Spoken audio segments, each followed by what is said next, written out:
When summertime hits, or if you're trying to really jazz up your winter months, try making a garden fresh gazpacho. A lot of times in our gardens have most of these main ingredients, which is probably where this recipe came from in the beginning.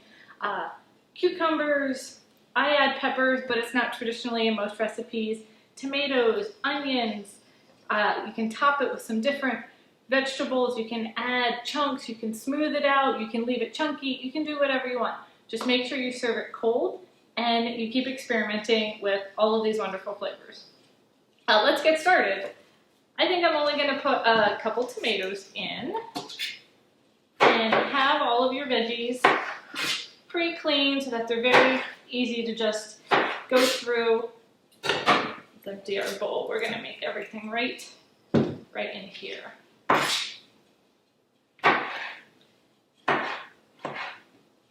You want to dice some of your veggies up, but what we're going to do is put it in a little bit of food processor, and you know that I always use my magic bullet.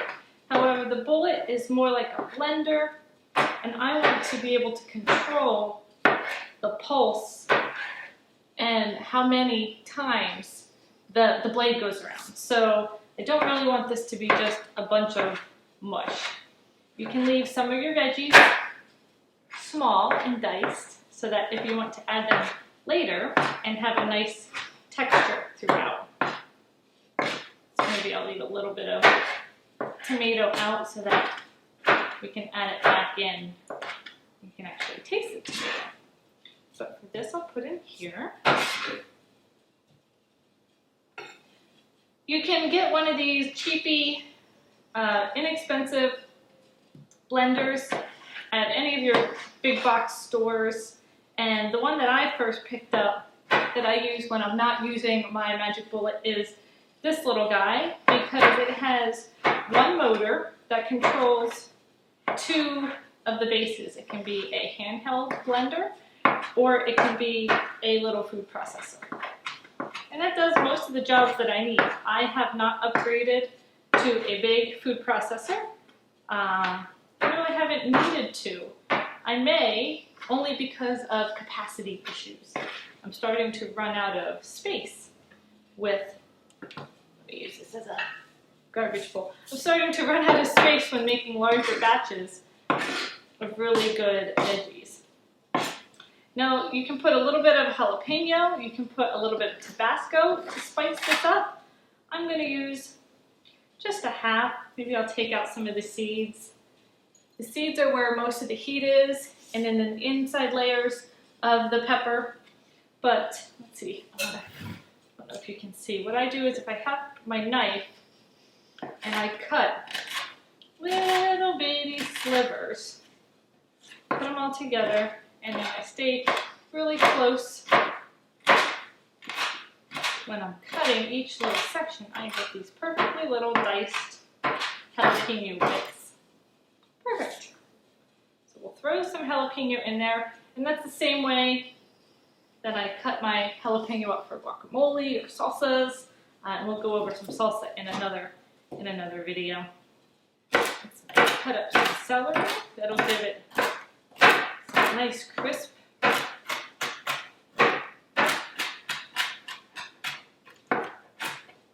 It's just a really good garden-y fresh flavor. Now you can add some cooked crab or shrimp on top if you want. You can add some avocado, which is what we're going to do. I have a very ripe avocado that needs to be eaten. You can actually put the whole celery in. I just didn't get to the whole thing. Leave some of this for the top. Nothing wrong with celery leaves. Cut them up, eat them. Whatever you don't use, remember, put that in the veggie bag in the freezer. And just keep at it. Now, if you want, you can chop up and dice up your garlic. I don't know how strong this one's going to be. So then I'm just going to press.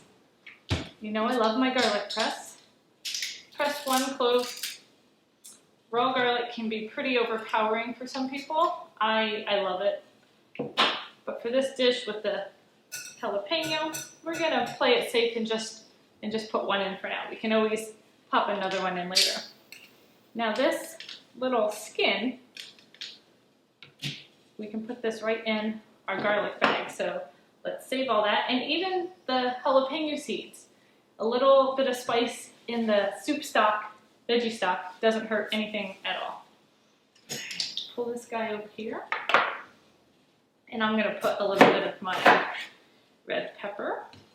I put red pepper in most of my salads. I just love the taste. It's so good for you. The flavors just marry so well. And I add it to things that you might not think to add it to. It's kind of a staple. Tomatoes, red peppers, cucumbers. It's just one of the basics in my house. But I have a guacamole recipe. Again, add more raw, add more veggies.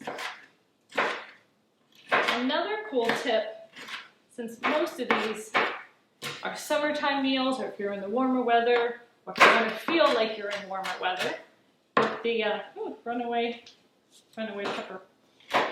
But the grocery stores, as they are, they kind of fake us out because they make us believe that this produce is available at all times. You want to eat seasonal, remember that.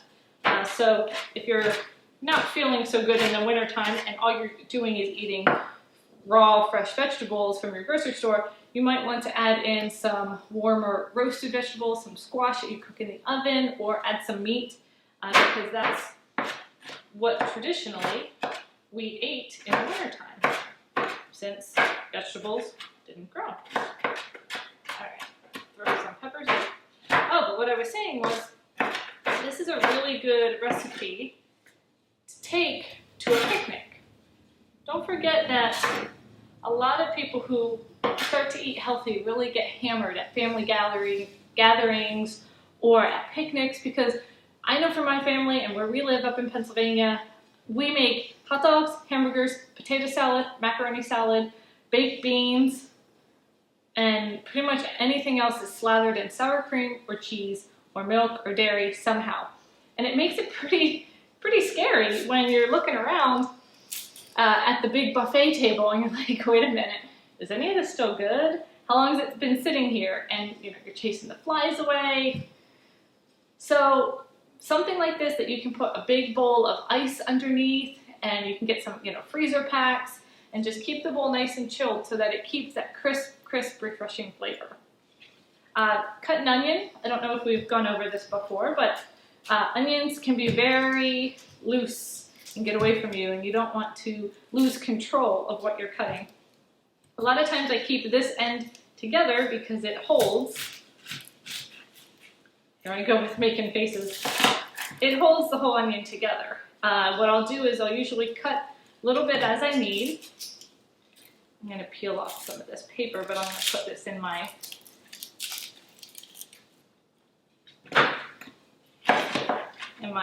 veggie stock dish. I don't really want the paper on there. I always end up adding more onion when I make my broth, so this way it already has it in it. Okay, so what you can do is, depending how much you want to add or whatever you're making, then from here just chunk off a little at a time. If you want the whole onion, then cut it right through the little hairy ends, and then you can start chopping and dicing all you want. I'm going to dice half of this baby up because I am making some salsa later, and I'm going to use most of this onion. Another trick, a lot of these red onions can be pretty potent for some people. So including myself, sometimes I go through a phase that the onions taste fabulous and I love everything, I can eat them raw, and sometimes I'm just like, whoa, holy onion, get this away from me, and it makes me nauseous.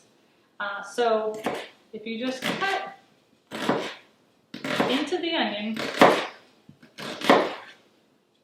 without cutting the pieces completely off, then when you cut down, let's see if it shows you, you get a perfect dice.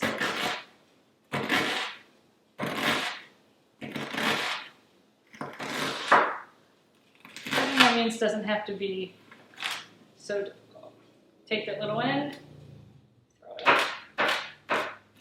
A lot of times I don't like the top layers. They're just a little too thick for me, so I'll pull them off. They don't cut nice, they don't dice nice. Oh, did I finish my thought? I don't even know. If you're making the onions and you're afraid they're going to be a little bit too pungent for you, take them and chill them out in an icy water bath. Okay, I just grabbed some cold water, and I'm just going to set some of these in the water. It just neutralizes some of the potency. So then just drain it, chop it up some more if you want, and add it to any of your recipes. Couple minutes should be fine. So we'll add that later. We can save the rest of the onion, pepper, garlic, get some of this stuff out of the way. One of the cool things about this recipe is most recipes ask for a hothouse or a seedless cucumber. You can usually find them. They're usually sealed in plastic, so you want to make sure you de-wrap it and then wash it off really well. If it's an organic seedless cucumber, you have less to worry about. You can keep the skin on if you want to. I try to keep some of the skin on to give it some flavor. This recipe also calls for zucchini. If you want to use some of that really bountiful garden zucchini, add raw zucchini to your gazpacho.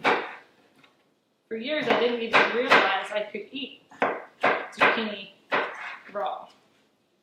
But you can, and it's really, really good. So when you have those big squash in the summertime, make sure you try to find all kinds of uses for it. You don't just have to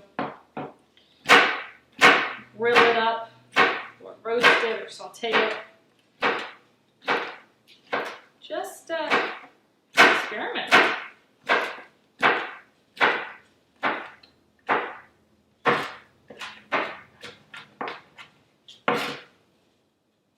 Oh, did you guys notice what I did? Put some scraps right on my pile for later. Okay, so I'm going to put these on the side for later to add into the soup. And I'm going to put most of these cucumbers in, and we're going to blend that section.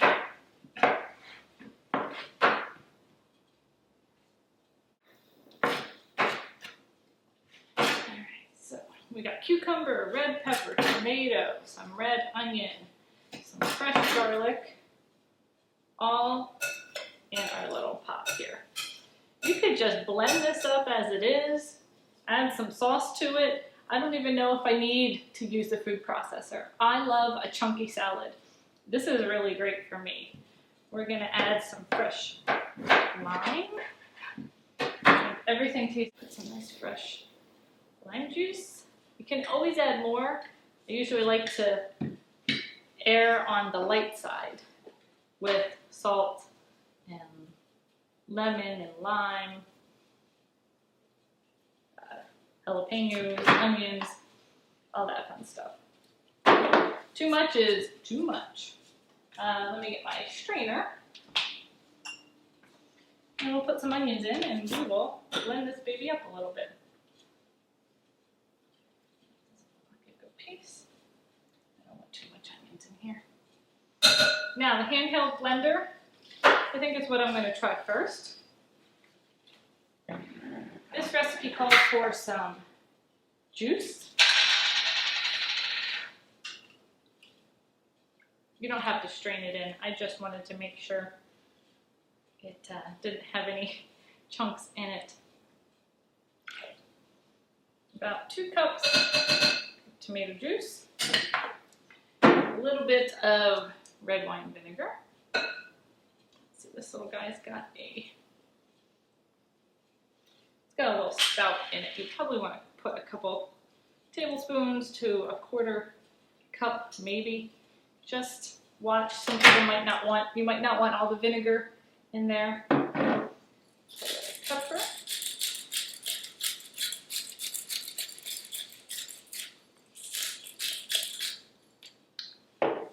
And let's see how this baby works.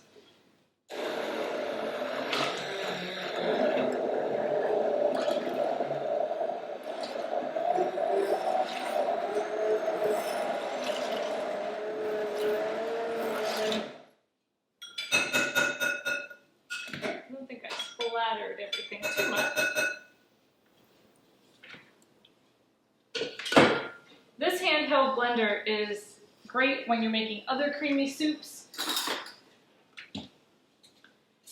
If you want to make onion soup, tomato soup, carrot soup, we're gonna make another one if you haven't already checked out the video. Let's see what this tastes like. Needs more salt. Has plenty of onions. Definitely needs more salt. So what I'm going to do now is put all of my veggies in. See if that changes the taste a little bit. It's probably going to just lighten it up. All the soup is for me, so if you want to add the veggies at the presentation and then put everything beautifully on top, definitely make it pretty for you. I'm just trying to make the recipe.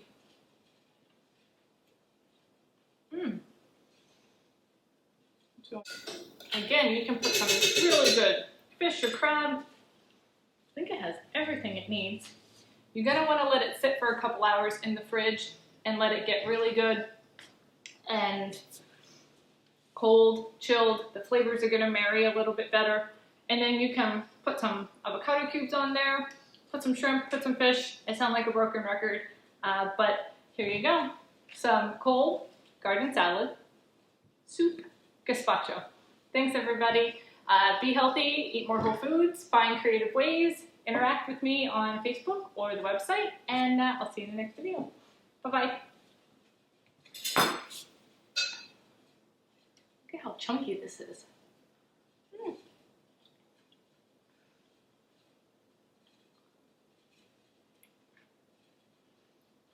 I think it needs some hot sauce.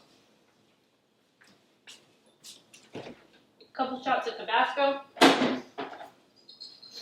The only thing I have is some Red Hot. I'm just gonna put a little bit in there.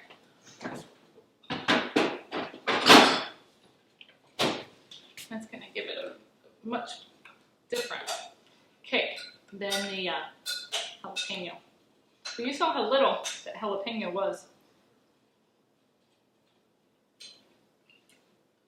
There we go. I'm in love. Okay, it's going in the fridge.